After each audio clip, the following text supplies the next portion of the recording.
Olá, eu sou o Luciano, estou aqui mais uma vez hoje para falar mais um pouquinho a respeito do livro Ceifa de Luz do Espírito Emmanuel. Hoje tratando a respeito do capítulo 33, intitulado Ante a Bênção do Corpo.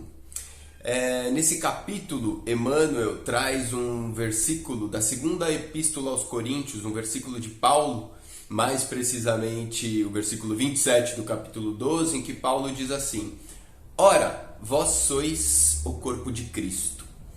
Quando Paulo diz que nós somos o corpo de Cristo, ele está tentando dizer para nós, chamar a atenção da gente, da importância que tem a nossa vida aqui na Terra, a nossa encarnação. Por quê? Jesus todo mundo conhece, né? A obra de Jesus, o Evangelho, a mensagem, a missão de Jesus, a gente fala dela todos os dias.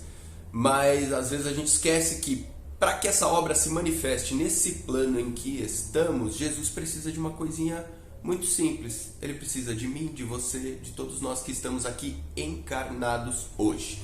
Lembrando que, de acordo com André Luiz, para cada espírito encarnado hoje aqui na Terra, existem 4 desencarnados do lado de lá que adorariam estar aí onde você ou eu estamos no dia de hoje. E isso é algo que a gente deve lembrar constantemente para não esquecer a dádiva e a bênção que é estar aqui. Todos nós, com certeza absoluta, pedimos muito por essa oportunidade, da mesma forma que muitos irmãos nossos estão hoje no plano astral, né, estão no plano espiritual, torcendo para que um dia tenham essa mesma oportunidade novamente de voltar aqui e participar dessa obra, né, participar dessa matéria, desse planeta, ainda mais nesse momento tão importante que o planeta tem passado, simplesmente porque isso é de extrema importância para a evolução de cada um de nós. No livro Nosso Lar, todo mundo deve se lembrar, quem não leu o livro viu o filme, muito provavelmente, né? Que o espírito André Luiz, quando ele desencarna, ele vai parar numa região do plano espiritual, conhecida como umbral, e nesse umbral ele é chamado frequentemente por outros espíritos que lá se encontram de suicida. E isso muito intriga André Luiz, porque ele fala: eu não cometi suicídio, eu não coloquei uma arma na cabeça e dei um tiro, eu não me joguei numa ponte, eu não me enforquei, por que estão me chamando então de suicida? Vamos lá.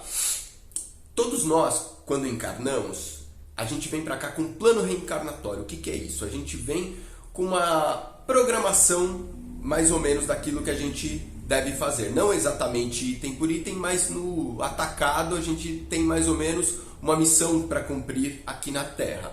Essa missão, ela dura um tempo, de modo que o nosso corpo físico, ele está projetado para durar um determinado período de tempo aqui na Terra. Vamos supor que o seu corpo esteja programado para viver 80 anos.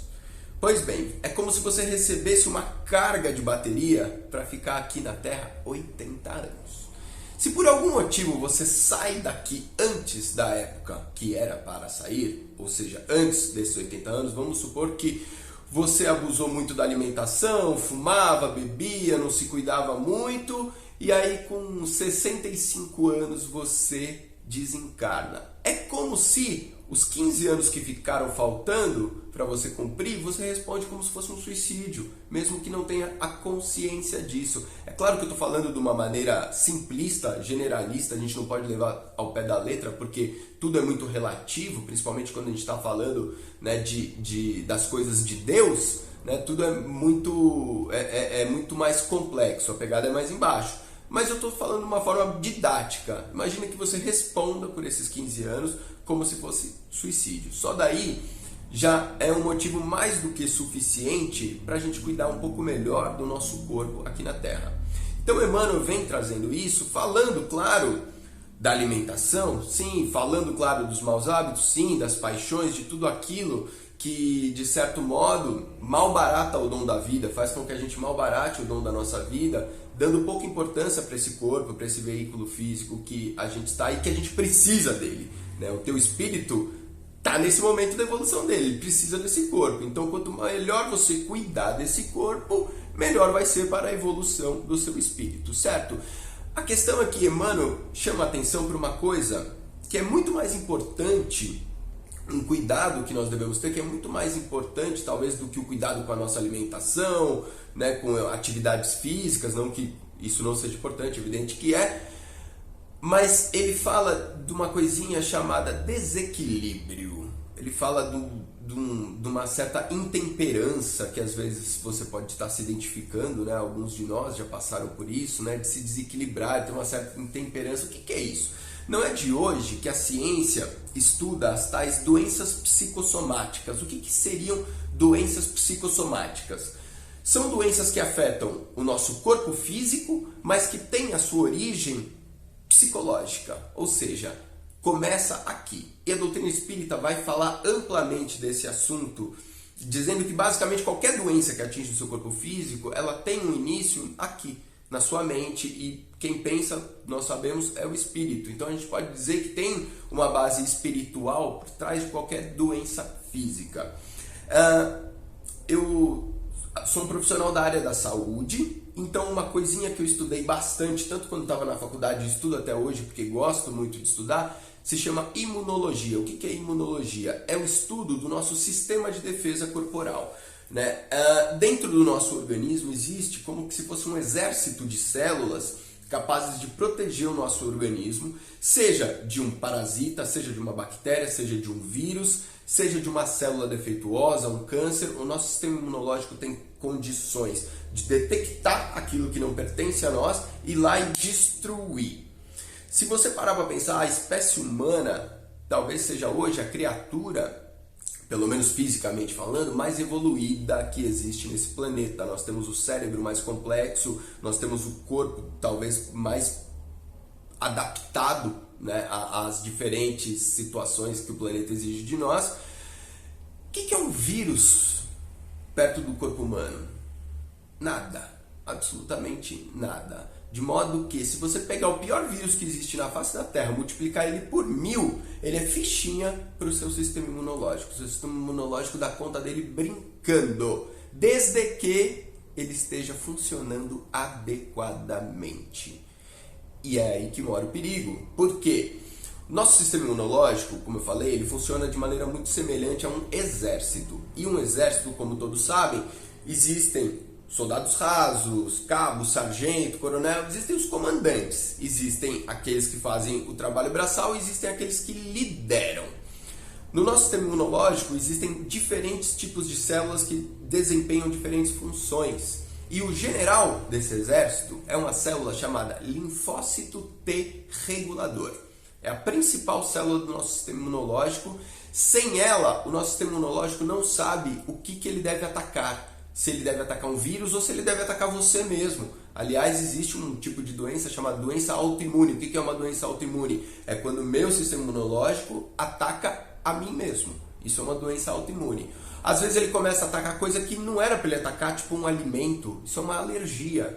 É um problema patológico oriundo da dificuldade que seu sistema imunológico está tendo em trabalhar. E o que pode desencadear essa dificuldade do seu sistema imunológico trabalhar?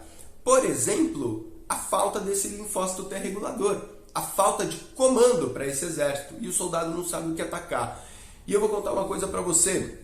Sabe o que mata esse general? O que mata essa célula linfócito T regulador? Um hormônio que nós produzimos chamado cortisol, ou hormônio do estresse. Ou seja, toda vez que nós estivermos sob uma situação de estresse, a gente produz esse hormônio cortisol em alta quantidade. E isso é suficiente para destruir essa célula que comanda o seu sistema imunológico e deixar ele completamente desregulado.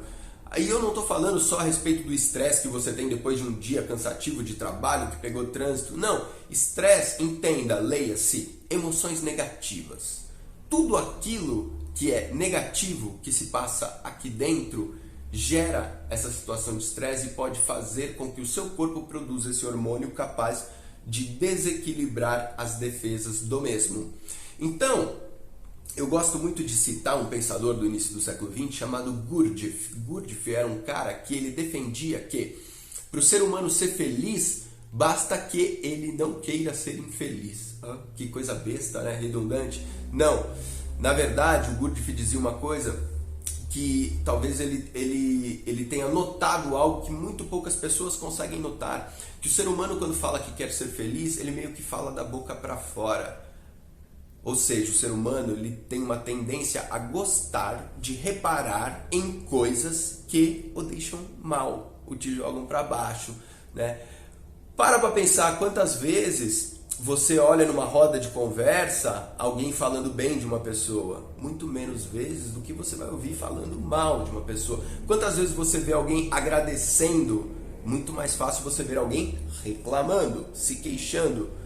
Eu não sei aonde você mora. Se você mora no mesmo país que eu moro, eu tenho certeza que você mora num país maravilhoso. Porque para mim o Brasil é um país maravilhoso. Agora tem um cara que é meu vizinho que mora aqui pertinho, que a impressão que eu tenho é que ele não mora no mesmo país que eu. Porque ele não pensa da mesma forma. Então, começa a perceber mais ou menos se você está optando por ter essa bênção do corpo saudável, ou se você se permite, através desses desequilíbrios, desregular também tudo aquilo que vai fazer com que você saia desse canteiro de obras antes do tempo previsto. Muito obrigado, muita paz a todos.